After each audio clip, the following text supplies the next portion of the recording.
O Sublime Peregrino, capítulo 16. Então vamos a uma pergunta ao Espírito Ramatiz, a mais uma pergunta. Considerando-se a descida dificultosa de Jesus à Terra, qual seria então o processo de retorno ao seu mundo angélico depois de sua desencarnação na cruz e no término da sua heróica missão?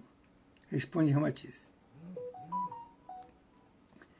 Enquanto o espírito superior, na sua descida, algema-se à carne pela redução de sua energia astral, então ele se liberta quando retorna aos seus páramos de luz num processo oposto, que é a aceleração energética. No primeiro caso, é o aprisionamento opressivo na forma. E no segundo, a libertação ou a liberação, para resumir a sua condição natural superior. Jamais se pode comparar a ascensão ou retorno espontâneo de Jesus em direção ao seu mundo angélico, operação mais fácil e liberativa,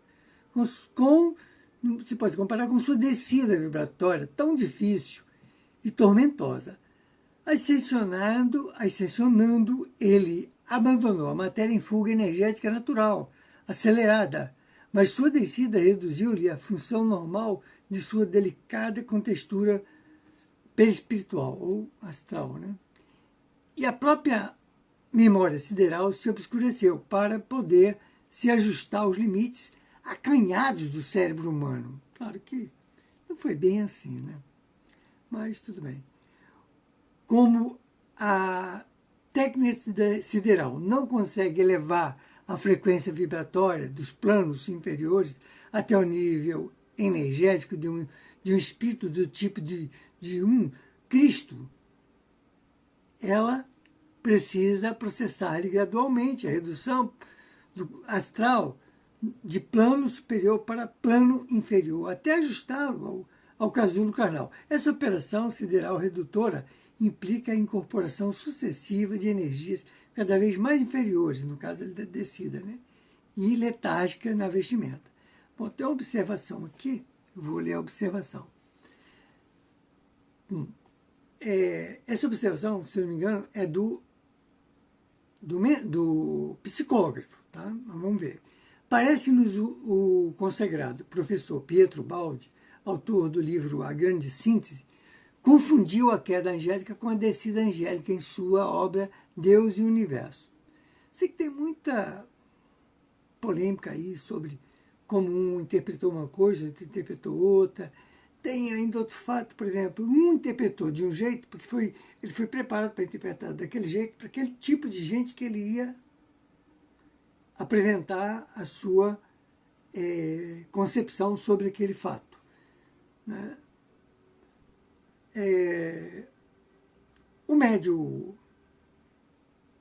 Círio Maes também cometeu alguns deslizes aí de interpretação com relação a Jesus, mas isso tudo faz parte, é como aquele negócio. A Bíblia foi escrita por o Evangelho foi escrito por 4 evangelistas. Uns colocou umas coisas, outras, um era mais culto, outro menos culto. Mas o importante é a gente ir decifrando com o tempo, com paciência, né? Vamos lá. Conforme diz Ramatiz, na descida angélica, ele faz aqui uma comparação entre descida angélica, né, e queda angélica, que são coisas completamente diferentes.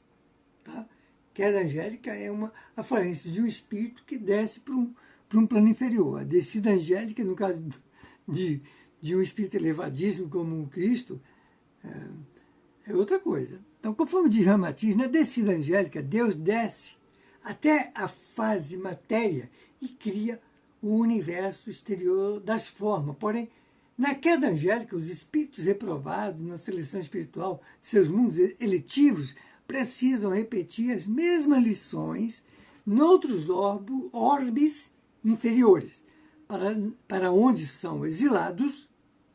Acreditamos que o conhecimento espiritista da reencarnação seria suficiente para Pietro Baldi ajustar sua tese. Aconselhamos os leitores a examinarem os excelentes artigos de Henrique Rodrigues na Revista Internacional do Espiritismo, número 7 a 10, de 15 de julho e 15 de novembro de 1956, o ano que eu nasci, 70 anos atrás, assim como a análise de Edgar Armand, inserido no livro O Semeador, aqui para dizer, número, deve ser a página 140, de junho de 1956 também. Edgar Armand, também um grande médium, órgão da Federação Espírita de São Paulo, que aborda um assunto da queda dos anjos, na obra, então, olha só, estou falando queda e descida, diferente as coisas, na obra Deus e o Universo, de Pietro Baldi. Então, mas continuando aqui, porque eu parei aqui, ó. Essa operação sideral redutora implica na incorporação sucessiva de energias cada vez mais inferiores e letárgicas na vestimenta, continuando, resplandecente da entidade em descenso, né? Embora seja um exemplo incorreto, lembramos que o mergulhador, além de vestir o escafandro pesado e opressivo, ainda fica circunscrito à natureza da fauna e à densidade dificultosa no meio líquido onde opera. Mesmo eles reportando, abre um parênteses aqui para mim, mesmo eles reportando para nós o que eles entendem, até para nós que temos certas dificuldades ainda para entender tudo isso, porque estão falando de coisas de planos elevadíssimos, nós também podemos cometer algum equívoco na interpretação. Mas, com paciência, com humildade, a gente vai chegando lá. Sem dúvida, porque só Deus tem o farol do universo, só Ele. Ninguém mais tem. Bom, sem dúvida, é bem grande a diferença do escafandrista oprimido no seio da água, com o homem em liberdade no ambiente gasoso da superfície terrena, onde o oxigênio dispensa aparelhamentos especiais para ser absorvido. Né?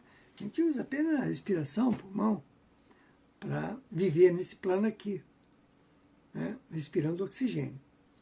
Mas, apesar de todas as dificuldades de óbices, a sua elevada natureza espiritual, Jesus, o sublime amigo do homem, não hesitou em aceitar o sacrifício sideral de deixar o seu mundo de luz para submeteres heroicamente às leis e às formas escravizantes do planeta Terra. Quer dizer, é aquele negócio. Nós, na nossa pequenez, não temos ideia de quanto foi doloroso e terrível para Jesus vir até nós. Por mais que queiram explicar aqui, a gente não vai ter uma ideia exata. Já é muito difícil. Só mesmo quem já está naquele plano. Bom, pergunta. Seguinte. Consoante vossa descrição, deduzimos que Jesus ainda continua a sofrer os impactos vibratórios hostis do mundo material, caso um estado angélico não imunize o espírito contra as reações dos planos inferiores. Agora responde Ramatiz. É óbvio que no seu excelso habitat, Jesus não sofre o impacto das forças inferiores, pois estas só o afetaram enquanto ele precisou situar-se no seio da matéria, dessa matéria aqui do planeta Terra. O seu padrão angélico torna imune a frequências vibratórias mais grosseiras, assim como o pó não afeta a luz do Sol e as ondas hertzianas não se deformam de encontro ao charco. No entanto, se o Sol precisasse habitar o banhado, é óbvio que ele também sofreria suas emanações fétidas. Quando a liberdade espiritual, o imenso campo áurico de luz e a emanação crística de Jesus ainda alentam e purificam os seres mais ínfimos que lhe tomam contato, mas não hostilizam, como seria na Terra. Mas na sua descida espiritual até a matéria, ele teve de nivelar-se as vibrações contundentes das faixas retardadas e próprias de cada plano inferior em que se manifestava. É isso. Ainda estamos aprendendo aqui um pouco sobre o descenso de Jesus, né? A descida angélica. Já vamos continuar aí mais um pouco. Então, esse foi o capítulo 16 do livro O Sublime Peregrino, Jesus, né? Transmitida pelo espírito Ramatiz, através do médium Ercílio Maes.